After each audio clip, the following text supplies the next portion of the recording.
రాష్ట్రంలో ప్రభుత్వం ఉందా, ఉంటే వాళ్ళ కాంగ్రెస్ పార్టీకి ప్రభుత్వానికి మధ్యన సమన్వయం ఉందా అనేది ఇవాళ రాష్ట్ర ప్రజలకు అనుమానం కలుగుతున్నది.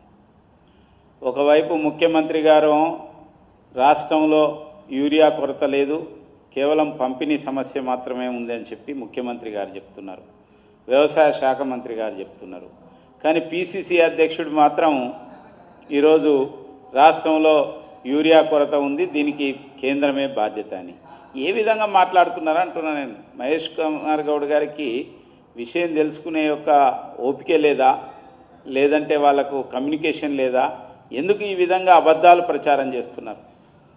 ఒకవైపు రాష్ట్రంలో అక్టోబర్ 31 వరకు రావాల్సిన యొక్క యూరియా 9.3 యొక్క మెట్రిక్ టన్స్ ఏదైతే ఉందో అది స్పష్టంగా వచ్చిందని ప్రభుత్వమే ఒప్పుకున్నది. దాని అదేవిధంగా బఫర్ ఏదైతే స్టాక్ ఉంటుందో 2.8 మరి అది కూడా ఉంది అని రాష్ట్ర ప్రభుత్వమే ఒప్పుకున్నది. ఆ విధంగా ఉన్న తర్వాత కొరత ఎక్కడున్నది? అంతకుముందు జూలైలో more than 20% extra central government ఇచ్చిందనేది కూడా చాలా స్పష్టంగా చెప్పింది. కాబట్టి లోపం ఎక్కడుంది, విషయం ఎక్కడుందని తెలుసుకోవాల్సిన బాధ్యత పిసిసి ప్రెసిడెంట్ పైన ఉంది. తెలియకుండా కేవలం బీజేపీని బద్నాం చేయాలనే యొక్క తొందరలో, కేంద్ర ప్రభుత్వాన్ని బద్నాం చేయాలనే తొందరలో ఆయనే అబద్ధాలు ప్రచారం చేస్తున్నారు. ఒకవైపు ఆదిలాబాద్లో మొన్న లారీ పట్టుబడ్డదని చెప్పి వార్తలు వచ్చినాయి. మహబూబాబాద్లో ఎరువుల దుకాణం క్లోజ్ చేసుకొని పోయిందని వార్తలు వచ్చినాయి. ఇవాళ వికారాబాద్లో ఒక లారీ పట్టుబడ్డది. మరి ఏం జరుగుతున్నది రాష్ట్రంలో? ఎక్కడ బ్లాక్ మార్కెట్లకు పోతున్నది? ఎక్కడ పంపిణీలో ఎన్ని అవకతవకలు ఉన్నాయి? మీ అసమర్థ విధానాల కారణంగా మీ అసమర్థతను కప్పిపుచ్చుకోవడానికి కేంద్ర ప్రభుత్వం పైన, నరేంద్ర మోడీ ప్రభుత్వం పైన, బీజేపీ పైన ఆరిపోసుకోవడం ఎంతవరకు కరెక్ట్ అంటున్నా. ఇవాళ తెలంగాణ యొక్క రైతాంగం చాలా విజ్ఞులు. తెలంగాణ రైతాంగానికి భారతీయ జనతా పార్టీ యొక్క నాయకత్వంలోని కేంద్ర ప్రభుత్వం ఏ విధంగా వ్యవహరిస్తుంది, ఎట్లా రైతు పక్షపాతి, నిరంతరం వ్యవసాయం గురించి, రైతుల గురించి ఎట్లా ఆలోచిస్తుంది అనేది చాలా స్పష్టంగా తెలుసు. ఈరోజు యూరియా విషయంలో, ఎరువుల విషయంలో కరోనా అప్పుడు కూడా ఎలాంటి లోటు లేకుండా చూసిన యొక్క ప్రభుత్వం నరేంద్ర మోడీ గారి ప్రభుత్వం. అదేవిధంగా యుక్రెయిన్ అండ్ రష్యా వార్ వచ్చినప్పుడు కూడా ఎలాంటి లోటు రాకుండా చూసిన యొక్క ప్రభుత్వం నరేంద్ర మోడీ గారి ప్రభుత్వం. దేశంలో నూతనంగా 5 ఎరువుల ఫ్యాక్టరీలను పునరుద్ధరించి ఎరువులు అందుబాటులోకి తీసుకొచ్చిన ప్రభుత్వం నరేంద్ర మోడీ గారి ప్రభుత్వం. మన రాష్ట్రంలో ఇదే కాంగ్రెస్ పార్టీ ప్రభుత్వం గతంలో రామగుండంలో ఎరువుల ఫ్యాక్టరీని మూసేస్తే 6,300 కోట్ల రూపాయలు పెట్టి ఎరువుల ఫ్యాక్టరీలను తెరిపించి మరి పునరుద్ధరించి ఇవాళ అందుబాటులోకి తీసుకొచ్చిన ప్రభుత్వం నరేంద్ర మోడీ గారి ప్రభుత్వం. కాబట్టి ఎవరు ఇవాళ రైతులకు అనుకూలంగా ఉన్నారు, ఎవరు రైతుల విషయంలో నిర్లక్ష్య వైఖరితో ఉన్నారు, చాతకాని యొక్క అస్తవ్యస్తమైన యొక్క స్థితిలో ఈ కాంగ్రెస్ ప్రభుత్వం ఉంది. దాన్ని పిసిసి అధ్యక్షుడు తెలుసుకోవాలి. ఇప్పటికైనా మీ యొక్క మంత్రులతోని, మీ ముఖ్యమంత్రి గారితో మాట్లాడి వ్యవహరించండి అని చెప్పి నేను కోరుతున్నా.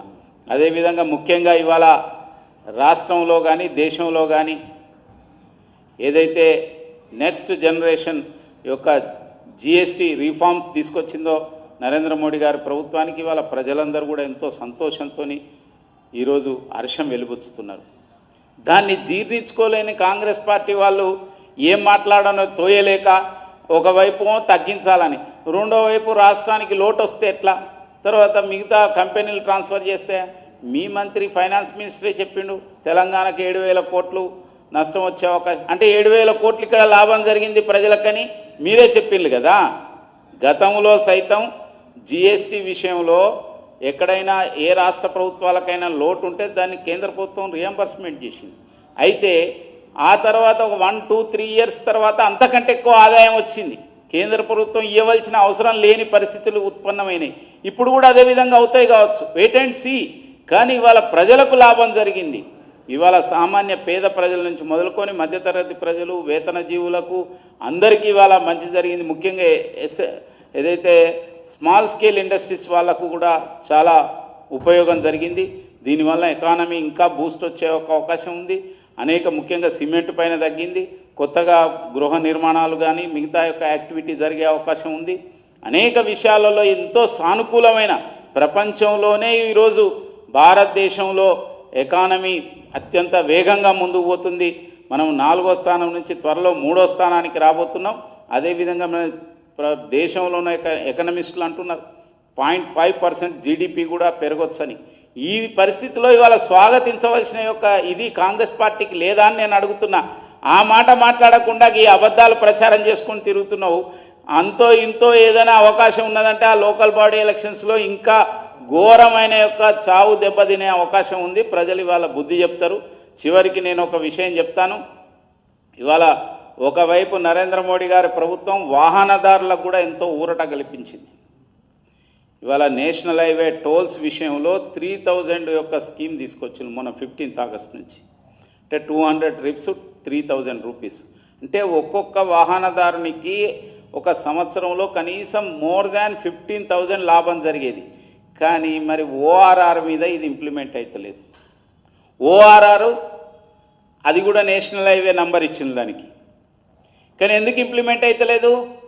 గత బీఆర్ఎస్ ప్రభుత్వం ఓఆర్ఆర్ను అమ్ముకున్నది. ఇవాళ ఒక్క టోల్ను దాటాలంటే 3000 కట్టిన వాళ్ళకు 15 రూపీస్ మాత్రమే అవుతుంది. కానీ ఓఆర్ఆర్ మీద 120 రూపాయలు, 100 రూపాయలు, 180 రూపాయలు అంత పడుతున్నది.